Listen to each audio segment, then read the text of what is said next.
But you know what exists right now? You know what it is? It's a $60 phone that Andrew actually got to spend some time with. It is the BLU R1 HD. How is a phone $60 in this day and age? Like, I know things are getting inexpensive, but how is this able to do $60? It's half like cheap, low-end hardware and half letting Amazon use your phone as a billboard. Okay, that makes sense. Like the regular list, so it starts at $100 for 8 gigs of storage and 1 gig of RAM, and then $110 for 16 gigs of storage and 2 gigs of RAM, and those prices both get cut by $50 if you buy from Amazon with the Amazon Prime like special offers enabled.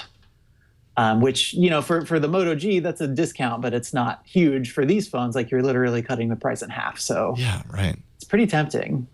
No kidding. So, I mean, it's got, 1280 by 720, so 720p screen. I would venture to say that most of these specs are not top of the line because you're paying $60 for a phone in some cases. It's where the Moto G was maybe 2.5 years ago. Okay. If you want just like a really high level comparison. Sure. This is definitely a burner phone. Oh yeah. Oh yes. Oh yeah.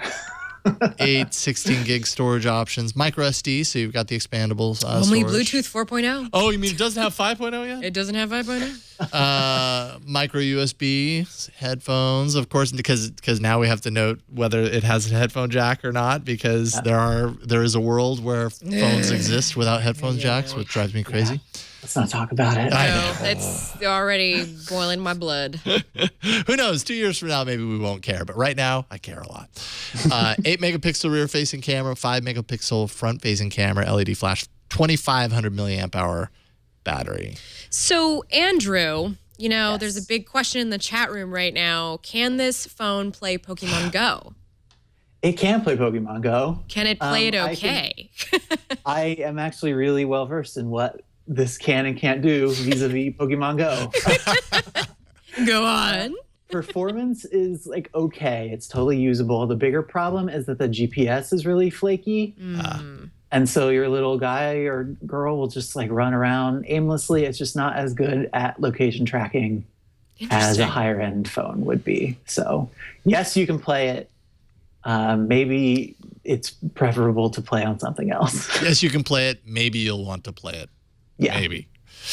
And it's running Marshmallow, by the way. Someone in chat was wondering. So 6.0 Marshmallow. Right. Marshmallow 6.0, not 6.0.1, which means you're missing out on, I think it's the Unicode 8 emoji, whatever emoji the 6.0.1 update added. You don't have those. You have no middle finger.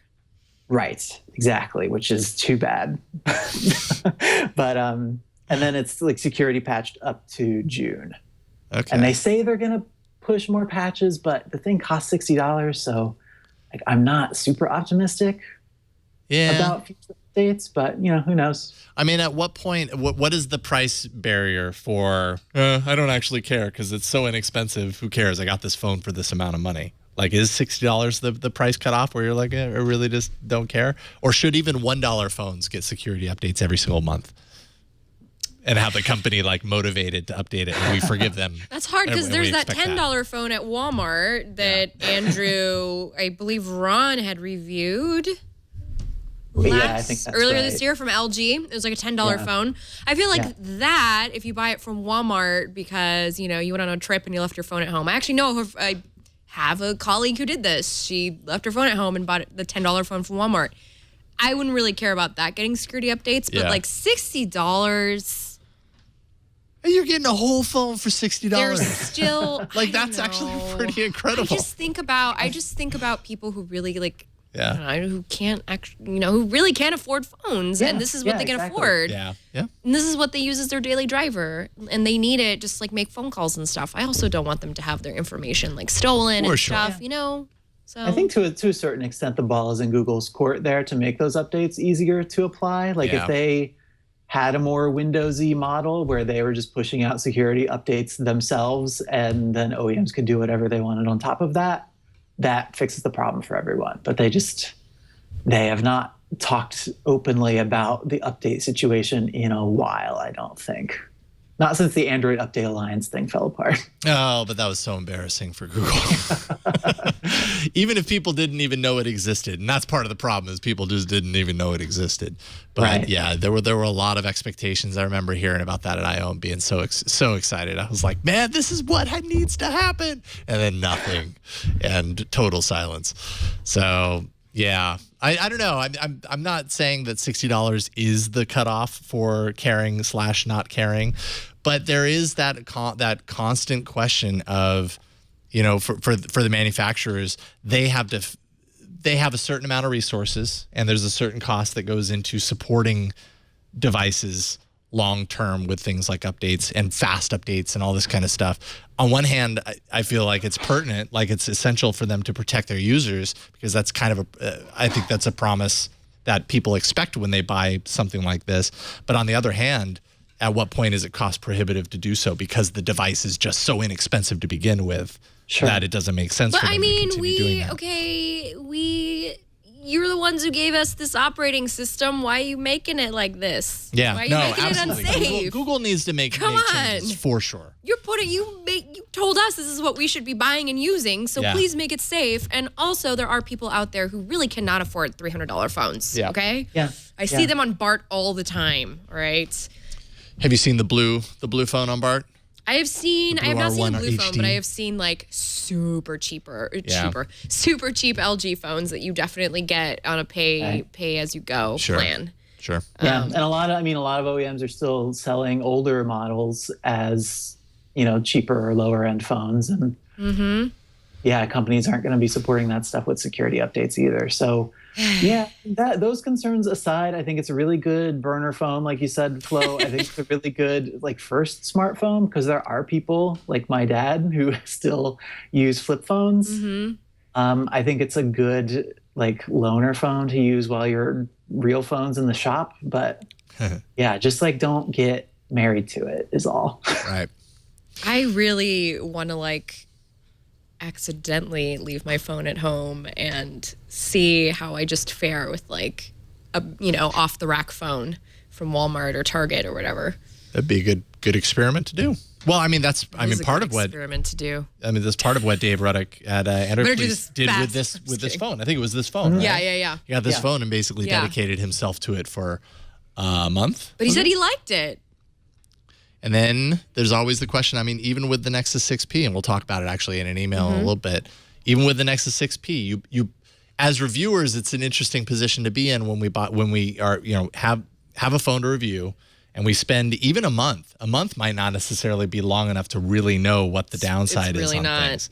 It's really not. So you make judgments based on your time with it, if it's a week, 2 weeks, a month, whatever. And then, you know, 3 months down the line is when the actual thing rears its ugly head that ends up potentially being, you know, a deal breaker had you known about it in the beginning. There's just no way to know. That's why it's important for us to be doing these follow-up articles as reviewers, because most of the time we only get, you know, at most a week and a half to really review these things, honestly, unless it's kind of a weird rollout. So, and that's not enough time to see how something's going to last over time. Yeah, it's rough. And I think I can pay like good attention to like 2 or maybe 3 phones at once. Like I can't be using every phone I review every year for a whole year as my primary phone. Like it's not possible. And Flo, I don't know what it's like over at Greenbot, but in my experience, people just don't, like when you do follow-up reviews on individual stuff, people just don't read it as much. Like the interest is, the people who bought the thing are really interested in it, but it's not of a lot of interest to a general audience anymore. So it can be hard to justify, even if it is like a good use of our time for that specific audience. So yeah, it's tough to know how to make those calls sometimes. I feel like Samsung phones and iPhones are good to do that with, because those are the phones that people will buy after the fact. Those are the phones that people will buy generation later. Like they, you know, they will get like a Galaxy. You could still get a Galaxy S6 right now and it'd be totally fine. Like you'd be missing out on a couple things, but it wouldn't be that big of a deal. But you're still paying a kind of a hefty penny for it. You're still paying around $500. Yeah, and on the iOS side, you have the benefit of like, a lot of people bought this specific phone Apple has been really upfront about what is supported and what is not. All the phones get the thing on the same day, so like I need to wait for your specific carrier to get the update and blah blah blah. And so I think that's why you see more like iPhone revisiting articles than Android revisiting. But yeah, it's true.